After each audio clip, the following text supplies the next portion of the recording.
अस्सलाम वालेकुम। तो आज इम्यूनिटी के अंदर हम अडेप्टिव इम्यूनिटी में जो लिम्फोसाइट एंटीजन रिसेप्टर्स होते हैं उनके बारे में पढ़ने लगे हैं। तो सबसे पहले हमें पता है कि जो इनेट इम्यूनिटी में जो इनेट इम्यूनिटी के सेल्स होते हैं उनके ऊपर तो पैटर्न रिकग्निशन रिसेप्टर्स होते हैं, ठीक है, जो कि हमारे मॉलिक्यूलर जो माइक्रोब है उसके ऊपर जो एक डिफरेंट पैटर्न होता है ना, उसमें जो माइक्रोब है उनके ऊपर होता है पैम, पैथोजन एसोसिएटेड मॉलिक्यूलर पैटर्न। तो जो पैटर्न रिकग्निशन रिसेप्टर है वो उनको रिकग्नाइज करते हैं। ये तो इनेट इम्यूनिटी में हो गया, ठीक है।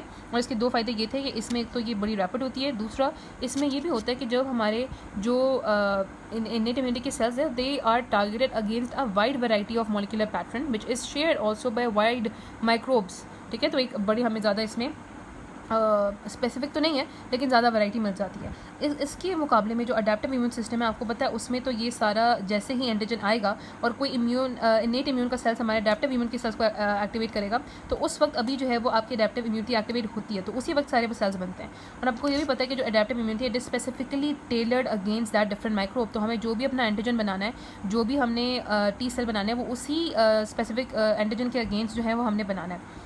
अब ओरिजिन आपको पता है कैसे होता है, सिंपल सा है कि ओरिजिन इसी तरह से होता है कि जो बी सेल्स होते हैं, ठीक है, हमें पता है कि कॉमन लिम्फोइड प्रोजेनेटर सेल है उससे बी सेल प्रिकर्सर और टी सेल प्रिकर्सर बनता है। अभी एक इंपॉर्टेंट बात है कि जब टी सेल प्रिकर्सर आगे से डिफरेंशिएट करना होता है ना तो इसमें डिफरेंट साइटोकाइंस का एक्शन होता है जिसकी वजह से आपके या तो टी हेल्पर सेल्स बनते हैं या फिर टी साइटोटॉक्सिक टी सेल्स बनते हैं जिसमें CD4 पॉजिटिव और CD8 पॉजिटिव है। तो वो साइटोकाइन पर डिपेंड करता है।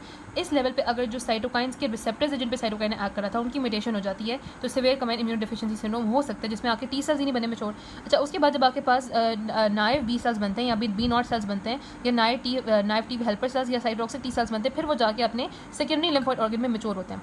और उसके बाद एंटीजन स्पेसिफिक वो तब होते हैं जब कोई भी एंटीजन आएगा वो उसके स्पेसिफिक जो है वो बनना शुरू हो जाएंगे, ठीक हो गया।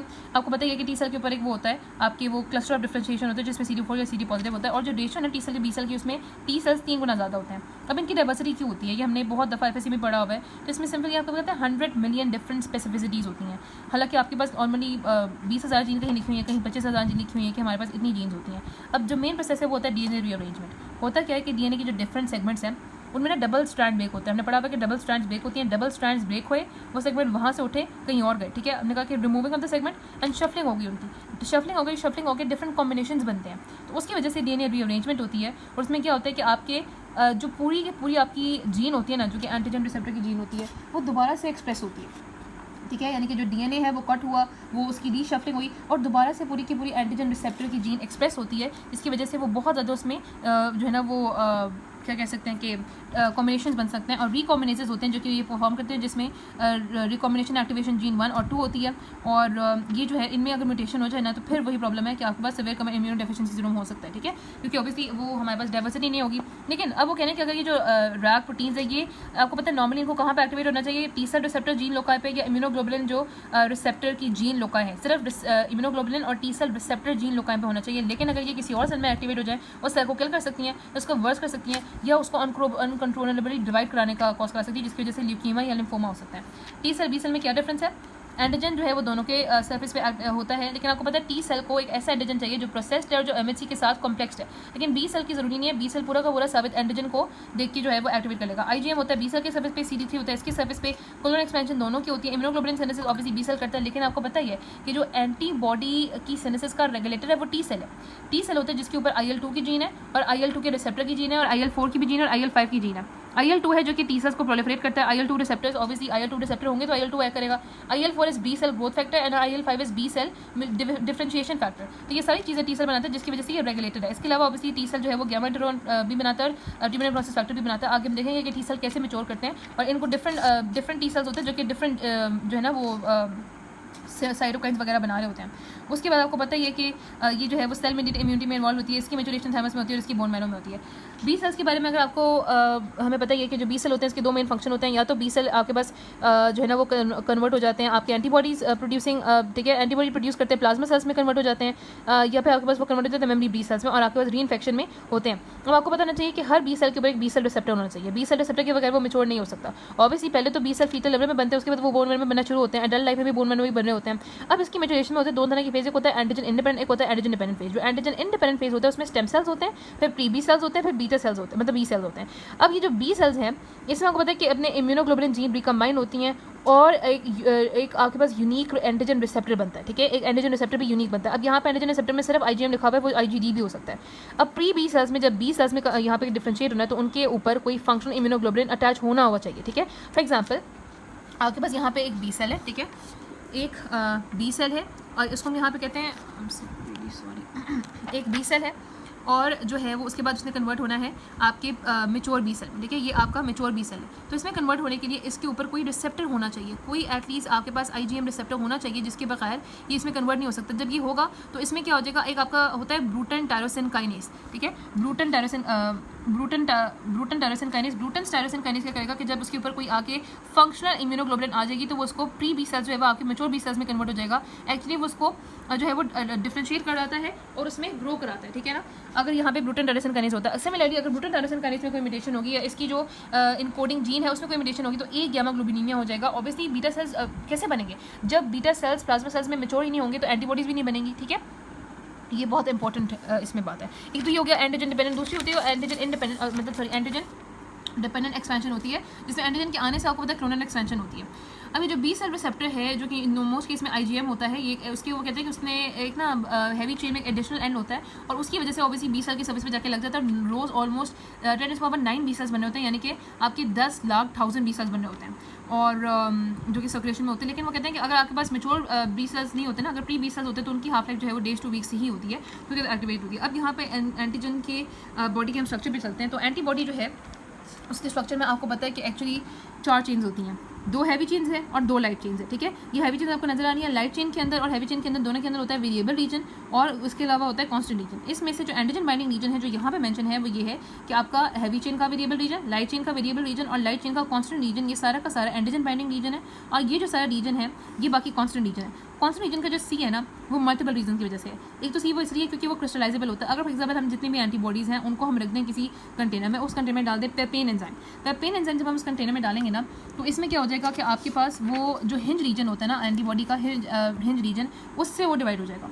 हिंज रीजन की वजह से आपके पास 2 बन जाएंगे एंटीजन एंटीबॉडी, मतलब एंटीजन बाइंडिंग रीजन बन जाएंगे, ये अलग हो जाएगा, ये अलग हो जाएगा और एक आपके पास बन जाएगा FC रीजन। यानी कि आपके पास एंटीबॉडी है, ठीक है, आपने किसी भी एंटीबॉडी को अगर गुजारा है पेपेन से, ठीक है, आपने पेपेन एंजाइम उस पर आकर आया तो आपके पास बन जाएंगे 2 antigen binding region plus 2 constant region. अब ये जो C है ये किस वजह से है, ये होता है कि जितने भी FC पोर्शन होते हैं ना, FC पोर्शन वाले रीजन वो जाएंगे नीचे बैठ जाएंगे, आपके कोई भी आपके पास कंटेनर है उसके नीचे जाके बैठ जाएंगे वो FC पोर्शन वाले रीजन और वो सारे क्या हो जाएंगे, वो क्रिस्टलाइज हो जाएंगे, ठीक है। तो एक तो ये होता है क्रिस्टलाइजेशन की वजह से, ठीक है, कि उसको हम C कहते हैं। दूसरा आपको ये पता है कि इसके अंदर जो कांस्टेंट रीजन का होता है CH2 रीजन, वो जो है वो कॉम्प्लीमेंट एक्टिवेशन में इन्वॉल्व होता है, ठीक है, कॉम्प्लीमेंट एक्टिवेशन वो करता है, ठीक है।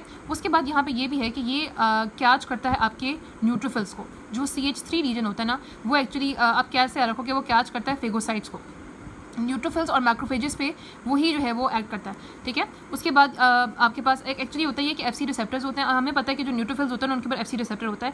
अगर किसी न्यूट्रोफिल के ऊपर FC रिसेप्टर है तो वो एंटीबॉडी का FC पोर्शन जाके उस रिसेप्टर पे बाइंड कर जाएगा और जिस भी एंटीजन के साथ वो एंटीबॉडी लगी हुई है उसकी ऑप्सनाइजेशन, मतलब ऑप्सनाइजेशन उसकी डिस्ट्रक्शन हो जाएगी।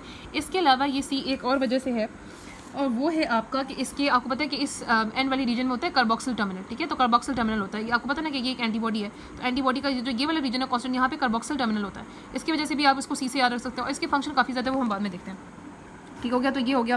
अब आपको पता है कि हैवी चेन जो है, जो अब रखना है कि जो M और E है, मी है, ठीक है, उनके अंदर आपके पास 4 कांस्टेंट रीजन होते हैं हैवी चेन में, बाकी समय 3 रीजन होते हैं। उसकी वजह से इसका वेट वेरी करेगा। लाइट चेन में 25,000 वेट होता है, हैवी चेन में तो 50,000 हो सकता है, जिनमें आपके पास 3 ही कांस्टेंट रीजन है और 70,000 हो सकता है जिनमें 4 कांस्टेंट रीजन होते हैं, ठीक है। और उसके बाद हम चलते हैं कि इसमें हमने कहा कि एंटीजन बाइंडिंग रीजन हमने बता दिया, फिर वेरिएबल रीजन की बात होगी। हमने कहा था कि अब आपके पास होता ये कि वेरिएबल रीजन के उधर होते हैं फर्दर हाइपर वेरिएबल रीजन्स, ये होते हैं hypervariable regions. Hypervariable regions होते हैं जिसकी वजह से एंटीजन और भी ज़्यादा स्पेसिफिसिटी से बाइंड करता है और मेनली यहाँ पे होते हैं 5 to 10 amino acids long, 3 extremely hyper variable sequences होते हैं अमाइनो एसिड्स के, जिसकी वजह से एंटीजन आके यहाँ पे लगता है। लेकिन आपने रखना है कि ये जो बॉन्ड्स होते हैं ना वो होते हैं, मतलब आपके पास यहाँ पे होते हैं वॉन डेर वाल फोर्सेज या इलेक्ट्रोस्टैटिक फोर्सेज और बॉन्ड्स होते हैं हाइड्रोजन बॉन्ड्स या हाइड्रोफोबिक बॉन्ड्स, काफ़ी वीक बॉन्ड्स हैं, ठीक है, और रिवर्सिबल भी होते हैं समवट। ये नहीं कि उसी एंटीबॉडी के पास जो है वो बाइंड रहेगा, क्योंकि आपको पता है एक एंटीजन के खिलाफ मल्टीपल तरह की एंटीबॉडीज बन सकती हैं। Other end of the Y is similar stock and the H come together and it is made up of terminal remaining 3 constant regions, ठीक है। रिमेनिंग 3 कांस्टेंट रीजन्स होते हैं जो कि हमने यहाँ पे बता दिया। आपको पता है ये हिंज रीजन है और आपको ये भी बताना चाहिए कि इन सब में क्या बॉन्ड है, डाइसल्फाइड बॉन्ड है, जिसकी वजह से आप इसमें जुड़े हुए होते हैं, ठीक हो गया। फिर हमने बात करनी है कि एफसी के फंक्शन के बारे में। तो एफसी में हमने ये बताना है कि एफसी जो है वो ये बहुत इंपॉर्टेंट है कि एफसी जो है वो आपके पास होस्ट सेल को अटैच भी करता है एंटीबॉडी पे एफसी रिसेप्टर के थ्रू। फिर हमने कहा कि जो एफसी का जो CH2 है वो कॉम्प्लीमेंट को एक्टिवेट करता है। फिर उसके बाद एफसी ही होता है जो कि आपके पास IgM और IgA को टुगेदर कंबाइन करता है टू फॉर्म मल्टीमर्स। इसके अलावा एफसी कंपोजिशन होता है जो कि जिसकी वजह से IgA एपिथेलियल बेस को क्रॉस करती है और IgG जो है वो आपके प्लेसेंटा को क्रॉस करती है। ये बहुत इंपॉर्टेंट चीज़ है। अब हम बात करते हैं थोड़े से रिसेप्टर्स के बारे में बात करते हैं। तो आपको पता होना चाहिए कि जो 20 उसका हैवी चेन है, लाइट चेन है, कैप और लैम्डा है। अब 20 आपको पता है कि वो पूरे के पूरे एंटीजन को यानी कि आपके पूरे के पूरे प्रोटीन, कार्बोहाइड्रेट, लिपिड्स और न्यूक्लिक एसिड को रिकॉग्नाइज करता है। लेकिन अल्फा बीटा टी सेल्स के अंदर आपको पता है जो चेंज होती है वो होती है अल्फा या beta. Alpha beta T cells में आपके पास आपको पता है यूजुअली पेप्टाइड्स होने चाहिए जो कि कॉम्प्लेक्स होने चाहिए, डाइजेस्टेड होने चाहिए और MHC के साथ वो कॉम्प्लेक्स होने चाहिए। लेकिन आपके पास जो invariant natural killer T cells होते हैं वो ग्लाइकोलिपिड्स को रिकॉग्नाइज करते हैं जो कि कॉम्प्लेक्स होते हैं विद CD1D। और जो क्या नाम है म्यूकोसा एसोसिएटेड आपके होते हैं ना mucosa associated invariant T cells वो रिकॉग्नाइज करते हैं यानी कि आपके पास बैक्टीरिया को जो कि MR1 से कॉम्प्लेक्स होते हैं। उसके बाद यहाँ पे गामा डेल्टा में गामा वाले जो है ना वो आपके पास जो माइक्रोबैक्टीरियम और प्लाज्मोडियम के मदरलाइट है उनको भी रिकॉग्नाइज कर लेते हैं। अब हम आ जाते हैं यहाँ पे कि एल चेंज है ना उसमें आपको पता है कि अब देखो एल चेंज होती है दो तरह की, कैपा होती है, लैम्डा हो सकती हैं, ठीक है। और आपके पास जो होती हैं इसमें से वो कहते हैं कि ज़्यादा जो यानी कि होती हैं वो कैपा होती हैं। कैपा की रेशो जो है वो 2:1 है। और हैवी चेंज होती है 5 तरह की, इसमें है alpha, gamma, alpha, mu, epsilon और डेल्टा। और इसी के हिसाब से IgG, IgA, IgM, IgE और IgD होती हैं, ठीक है। वो ऑब्वियसली इस पे डिपेंड कर रहा होता है। अब जो है आपको ये बताना चाहिए कि जो एंटीबॉडी जीन्स होती हैं वो कैसी होती हैं। तो अब यहाँ पे ये इसमें यहाँ लिखा हुआ है कि आपको ये बताना चाहिए कि जो लाइट चेन है ना, ठीक है, उसमें से आपकी 2 लाइट चेन की जीन्स होती हैं, ठीक है। लाइट चेन की 2 होती हैं। जो कैपा को इनकोड करने वाली जीन होती है ना वो होती है क्रोमोसोम नंबर 2 पे, और जो लैम्डा को इनकोड करने वाली जीन होती है वो होती है 22 पे। और जो सारी हैवी चेन के लिए जीन्स होती हैं वो एक ही क्रोमोसोम पे है जो कि क्रोमोसोम नंबर 14 है। अब ये हमने बता दी। अब क्या होता है कि इन डिफरेंट जो जीन सेगमेंट्स होता है इनकी रिकॉम्बिनेशन होती है, ठीक है। डिफरेंट जीन सेगमेंट्स हैं, आगे हम देखेंगे। वेरिएबल सेगमेंट है, आपकी जॉइनिंग सेगमेंट्स हैं, डाइवर्सिटी सेगमेंट है, इनकी रिकॉम्बिनेशन होती है। इन्हीं की रिकॉम्बिनेशन से आपके पास डाइवर्सिटी होती है जिसकी वजह से बहुत सारे एंटीजन को रिएक्टिव होते हैं। और अब इसे हम बताएं कि रिकॉम्बिनेशन कैसे होती है। रिकॉम्बिनेज राग 1 और राग 2 की वजह से होती है। अब कैसे होती है वो मैं थोड़ा सा यहाँ पे दिखाती हूँ आपको। जो जीन्स है उनसे हम चेक करते हैं। तो होता ही है कि जैसे ये अब आपके पास एक जीन है, ठीक है।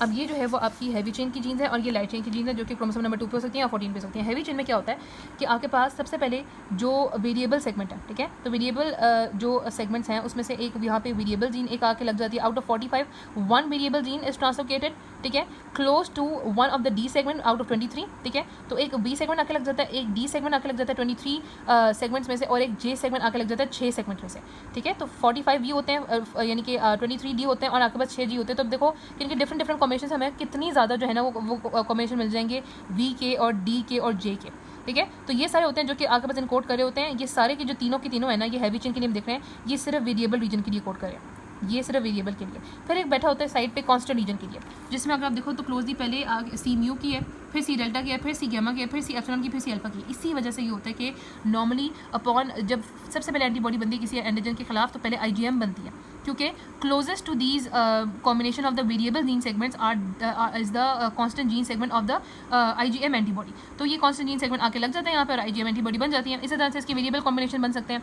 अब लाइट चेन में भी ऐसा होता है। लाइट चेन में इस लाइट चेन में ये होता है कि इसमें थोड़ी सी वेरिएबिलिटी कम है, क्योंकि यहाँ पे जो वेरिएबल जीन सेगमेंट है वो है 35, उसमें से कोई एक आके लगता है। फिर आपकी जॉइनिंग जीन सेगमेंट्स है 5, उसमें से कोई एक आके लगता है, और डी सेगमेंट्स है ही नहीं, ठीक है। और फिर आप ये भी टेक्स्ट में लिखा हुआ है कि हमारे जो कांस्टेंट हमें पता है कि अगर ये के है तो इसका मतलब ये क्या है, क्रोमोसोम नंबर 2 है। लेकिन लेम्डा के लिए वी नो कि लेम्डा के लिए होता है क्रोमोसोम नंबर 4, ठीक है, क्रोमोसोम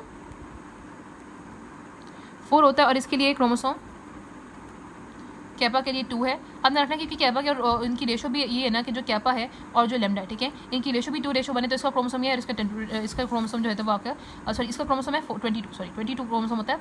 इसमें वो कहते हैं कि जो 22 क्रोमोसोम है उसमें जो लेम्डा जीन के कांस्टेंट रीजन है वो 4 है, यानी कि सी लेम्डा 1 भी है, सी लेम्डा 2 है, और सी लेम्डा 3 है, और सी लेम्डा 4 है। लेकिन क्रोमोसोम नंबर 2 पे जो कैपा जीन सेगमेंट है वो सिर्फ एक है, वो आके इस तरह से आके लग जाता है। तो यहाँ पे जीन के बारे में ये बात की गई थी। और ऑब्वियसली यहाँ पे भी जो वेरिएबल सेगमेंट को इनकोड करने वाला होगा, ठीक है, लाइट चेन में वो होगा सिर्फ वी और जे सेगमेंट, और कांस्टेंट के लिए होगा ये। और हैवी चेन में वी होता है और डे होता है, और जे सेगमेंट मतलब वी है, जे और डी सेगमेंट, और उसके लिए सी होता है।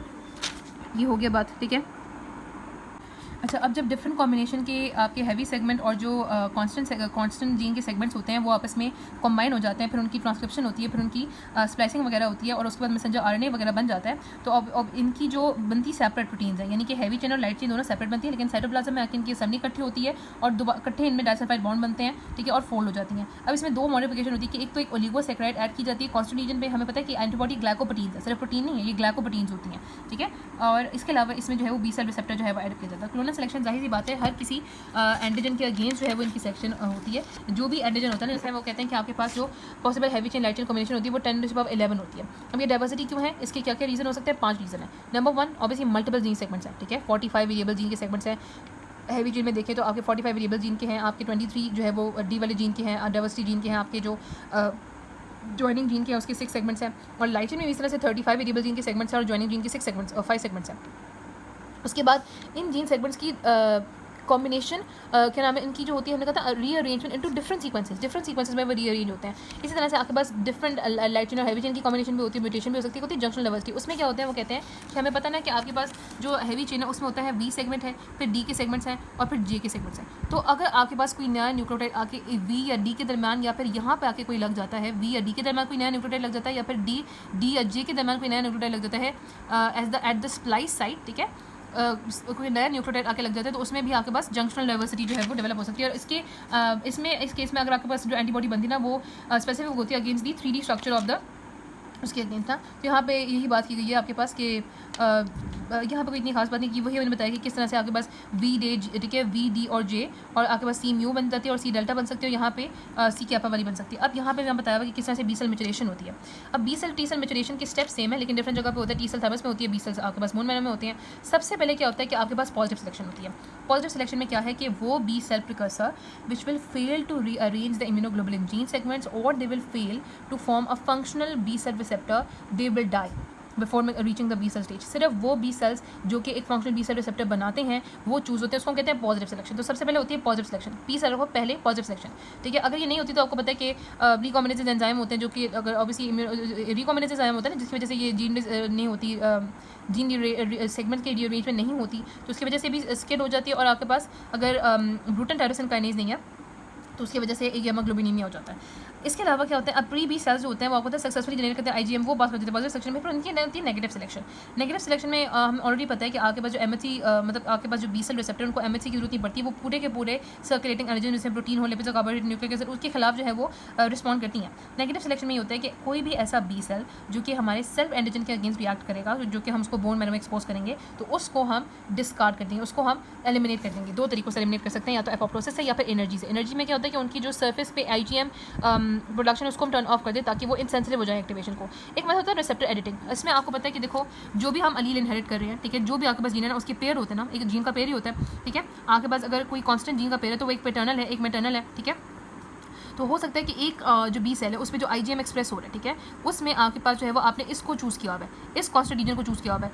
अब अगर इस कांस्टेंट रीजन से हमने इसको आईजीएम को बनाया है तो और ये रिएक्टिव हो गई है किसी सेल्फ एंटीजन के अगेंस्ट, तो फिर हम क्या करेंगे, फिर हमारी ये बहुत सराहनीय होती है और ये क्या करती है कि ये आपके पास इसको स्विच कर लेती है। मतलब स्विच नहीं, आप स्वैप कर लिखो, स्वैप याद रखो, क्योंकि क्लास स्विचिंग एक अलग चीज़ है। स्वैप कर लो कि वो आपके अलील को स्वैप कर लेती है, वो इस अलील को चूज़ करती है और अपनी रिसेप्टर एडिटिंग कर लेती है। और रिसेप्टर एडिटिंग से फिर ये होगा कि आपकी अब जो एक नया आईजीएम रिसेप्टर नया आईजीएम बन जाएगा, और वो जो नया आईजीएम है हो सकता है कि वो आपके पास रिएक्टिव ना, अगर वो भी रिएक्टिव हो तो वो डिस्ट्रॉय हो जाता है। लेकिन when the alternate Aleel is swapped and a new IgM is not reactive, तो फिर उसको हम कहते हैं रिसेप्टर एडिटिंग, ठीक है। रिसेप्टर एडिटिंग भी हो सकती है और कहते हैं 20 to 50% में रिसेप्टर एडिटिंग हुई होती है। तो सेल्फ टॉलरेंट को हम ऑब्वियसली चूज़ करते हैं जो सेल्फ को एक अगेंस्ट रिएक्ट ना करे। फिर क्लास स्विचिंग आगे हम देखेंगे। देखो इसमें जो है ना वो फॉर एग्जांपल जब बहुत ज़्यादा आईजीएम बन गए, आईजीडी बन गए, उसके बाद जब आपकी जो ये एक्सप्रेशन होती है, it will move down stream the chromosome, it will move down stream the gene, फिर आपके पास आईजीजी बनेगी, ई बनेगी, आईजी अल्फा बनेगी, ए बनेगी। तो इसको हम कहते हैं क्लास स्विचिंग। जब आपके पास आईजीजी और आईजी मतलब एम से आपके पास बाकी एंटीबॉडी में स्विचिंग होती है, जब जो एक्सप्रेशन जो होती है जीन की वो डाउन स्ट्रीम मूव करती है। उसके बाद एलीलिक एक्सक्लूजन क्या होती है, यही मैंने आपको एलीलिक एक्सक्लूजन में बता दिया। अब यहाँ एलीलिक एक्सक्लूजन ये है कि देखो इफ़ हमने कहा कि अगर आपके पास बी सेल में पहले आपके पास स्वैपिंग होती है, जब स्वैपिंग होती है और हमने कहा था कि रिसेप्टर एडिटिंग सक्सेसफुल हो जाती है, तो ऑब्वियसली ना उसकी एनर्जी होती है ना अपोप्टोसिस होती है। लेकिन अगर हमने कहा कि वो आपके पास जो सेल्फ रिएक्टिव था वो बी सेल को लीव कर गया, तो जब वो बी सेल को लीव कर जाता है तो उसमें तो आपके पास बोन मैरो को लीव कर गया, तो उसके बाद जो बी सेल रिसेप्टर होते हैं वो फिक्स हो जाते हैं और बाकी जो एलील्स होती है ना वो साइलेंस हो जाती हैं। जब बाकी एलील साइलेंस हो जाती हैं तो दूसरी एलील एक्सप्रेस ही नहीं हो सकती, उसको हम कहते हैं एलीलिक